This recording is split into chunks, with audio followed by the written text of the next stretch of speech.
ક્યાં સુધી જુઠ્ઠું બોલતા રહેશું? છેલ્લા 3 દિવસથી એમનો 5 વખત ફોન આવી ગયો. મને તો કઈ જ ખબર નથી પડતી કે શું કરવું. તે કાર મૂકીની પાછળ આપણે આપણું શરીર બગાડવાની કોઈ જરૂર નથી. અરે મને એની ચિંતા નથી, મને તો છે ચિંતા હેમંતની. બિચારો 3 દિવસથી દોડાદોડ કરે છે પણ કઈ રસ્તો સૂચતો નથી એને. તે બધો આપણો જ વાંક છે.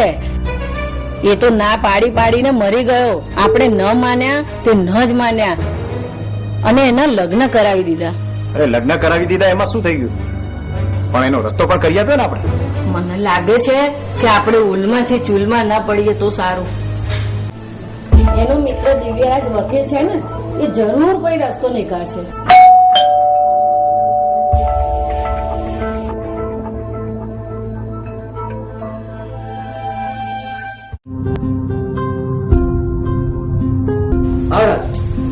બેસ.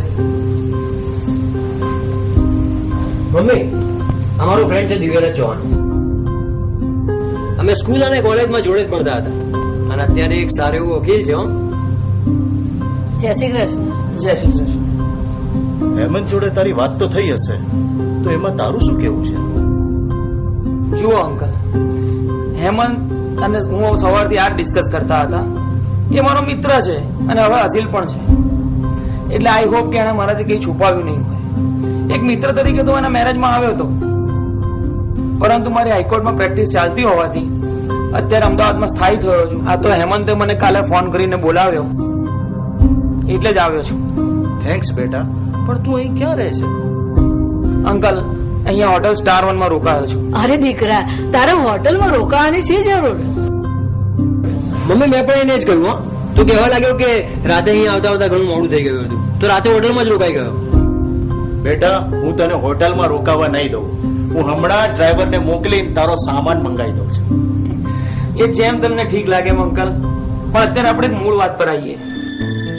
હેમંતના કીધા પ્રમાણે એનું શરૂઆતનું લગ્ન જીવન દિવ્યા સાથેનું ખૂબ જ સરસ હતું, પરંતુ જેમ જેમ તેને દિવ્યાના જિદ્દી સ્વભાવની જાણ થતી ગઈ તેમ તેમ તે બંને વચ્ચે અંતર વધતું ગયું. અરે બેટા, જિદ્દી એટલે એવી જિદ્દી ને કે જો એકવાર શાક સુધારવાનું કીધું હોય ને અને જો એકવાર ના પાડે તો એ ના જ સુધારે. પછી દુનિયા ભલે આમથી તેમ થઈ જાય પણ એ એની જીદ ના છોડે. હેમંતે પણ એ જ કહ્યું કે એ નાની નાની બાબતોમાં જીદ કર્યા કરતી હતી અને એ કારણથી એમની વચ્ચે દિવસે દિવસે ઝઘડા વધતા ગયા.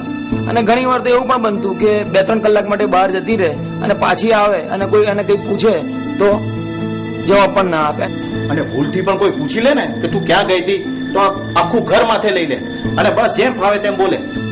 તો ટૂંકમાં હું એવું માની લઉં છું કે એ જયારે ગુસ્સે થતી કે જીદે ભરાતી ત્યારે એને ઘરની બહાર નીકળી જવાની ટેવ હતી. પહેલા તો 3-4 કલાક માટે બહાર જતી રહેતી, પણ પછી ધીમે ધીમે એનો સમય વધવા માંડ્યો. ગઈ વખતે તો 2 દિવસે ઘેર પાછી આવી હતી. એનીવે, આ વખતે એ ઘર છોડીને ગઈ ત્યારે કઈ બાબતે ઝઘડો થયો હતો? અરે બેટા, ઝઘડો કઈ ખાસ બાબતનો નહોતો. હું રસોડામાં શાક વઘારતી હતી અને દિવ્યા રોટલીનો લોટ બાંધતી હતી અને અચાનક એને શું થઈ ગયું તે બહાર જતી રહી. અરે બેટા, રોટલી બનાવતા બનાવતા અચાનક ક્યાં જાય છે? મારી મરજી. અને અત્યારે તમારે રોટલી બનાવવાની આટલી બધી ઉતાવળ કેમ છે? હજી તો જમવાની ઘણી જ વાર છે.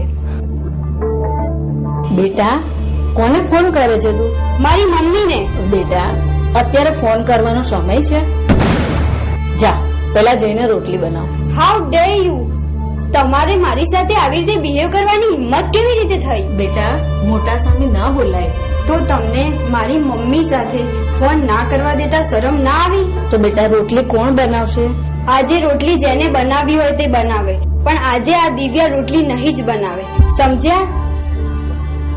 બસ બેટા, આટલી નાની બાબતમાં મારી સાથે ઝઘડી અને બપોરને ગઈ તે હજી 3 દિવસ થયા પાછી નથી આવી.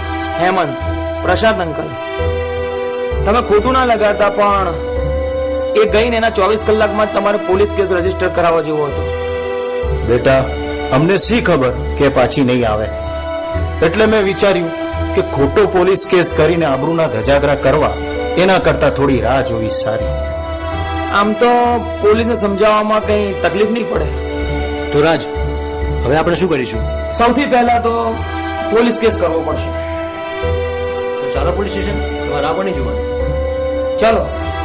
મારી જરૂર હોય તો હું આવું. ના ના અંકલ, તમારી જરૂર નથી.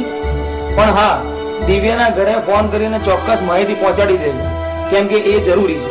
જી ચાલો ત્યાં.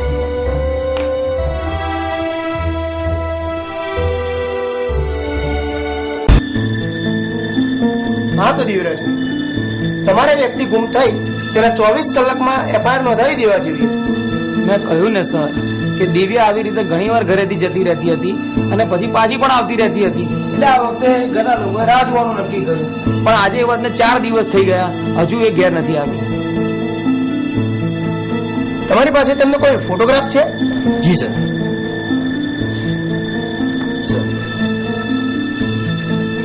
ઠીક છે, અત્યારે તો હું એફઆઈઆર નોંધી લઉં છું અને આગળ કેસની કાર્યવાહી શરૂ કરાવી દઉં છું.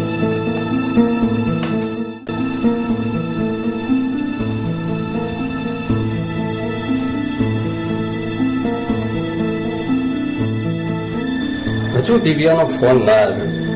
પણ પપ્પા, સુરેખે તો કહ્યું હતું કે દીદીને હમણાં જ ઉઠાડીને ફોન કરાવું છું.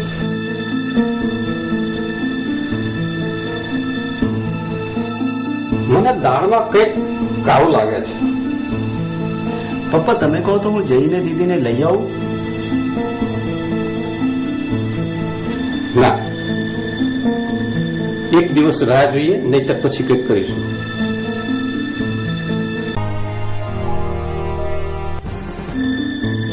તમારામાંથી અમિતભાઈ કોણ છે? જી, મિસ્ટર અમિતભાઈ પટેલ. મારે તમારી દીકરી વિશે થોડી વાત કરવી છે. મારી દીકરી વિશે કહો. તમે દિવ્યા અને એના સાસરિયા વિશે કંઈ કહી શકશો? તમે આમ કેમ પૂછો છો? કઈ સિરિયસ મેટર છે? કેમ, એમણે તમને કંઈ જણાવ્યું નથી? ના. તમારી દીકરી દિવ્યા છેલ્લા 5 દિવસથી ક્યાંક જતી રહી છે. વોટ? પપ્પા એટલે જ છેલ્લા 2 દિવસથી એ લોકો દીદી જોડે આપણી વાત નથી કરાવતા. પણ ઇન્સ્પેક્ટર સાહેબ, દિવ્યા જાય ક્યાં? અમારી તપાસ ચાલુ છે, અમે એની ભાળ મેળવી લઈશું. મને પ્રશાંતભાઈ જોડે વાત કરી લેવા દો. અમિતભાઈ, તમારું એક પણ ઉતાવળું પગલું આ કેસ બગાડી શકે છે. પણ ઇન્સ્પેક્ટર સાહેબ, મારી દીકરી 5-5 દિવસથી ઘેરથી જતી રહી છે ને એની ખબર મને આજે પડે છે. અને તમે કહો છો કે ધીરજ રાખો, પણ એ કેવી રીતે બની શકે? બસ મને 24 કલાકનો સમય આપો, હું આ કેસ સોલ્વ કરી દઈશ. પણ દિવ્યા ઘેરથી જાય કેમ એ જ મને સમજાતું નથી. કદાચ દહેજનો પ્રોબ્લેમ તો નહીં હોય ને? દહેજ? અરે ઇન્સ્પેક્ટર સાહેબ, હેમંતકુમાર બેઠા બેઠા ખાય ને તોય આખી જિંદગી એમની નીકળી જાય એટલું આણું કર્યું છે મેં. અને ભગવાનની દયાથી એમનો બિઝનેસ પણ સારો ચાલે છે. ઓકે, અત્યારે તો હું જાઉં છું.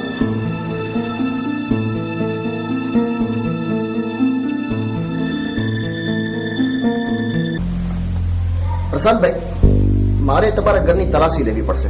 હા, પણ એકદમ કેમ અચાનક? આટલા દિવસથી દિવ્યા ઘરમાંથી ગુમ છે અને એના બદલામાં કોઈએ નાણાંની માગણી પણ કરી નથી, એટલે અપહરણનો તો સવાલ થતો જ નથી. મારે તમારા ઘરના તમામ ખૂણાની તપાસ કરવી પડશે. હા, પણ ઇન્સ્પેક્ટર સાહેબ. પ્રશાંતભાઈ, તમે જેટલું મોડું કરશો એટલો આ કેસ વધારે ને વધારે ગુંચવાતો જશે. તલાટી, ઘરના એકે એક હિસ્સાની તપાસ કરો અને ખાસ કરીને ભોયરાની. Yes sir.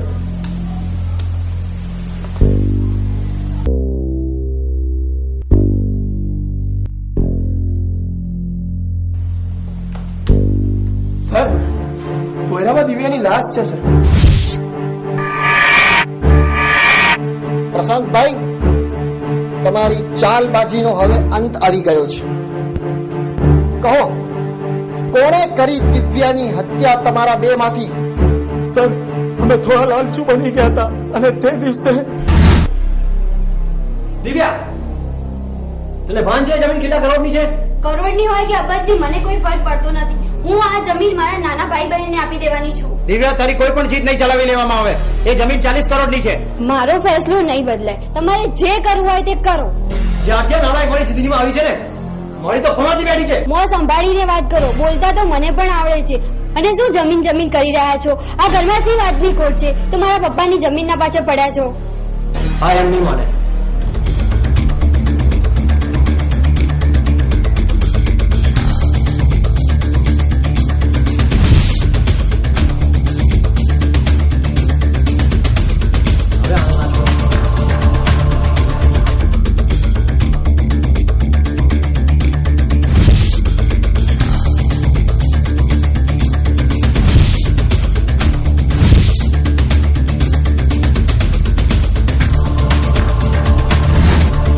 જમીન તો હું મેળવીને જ રહીશ, તારા જીવતે જીવ કે તારા મર્યા પછી.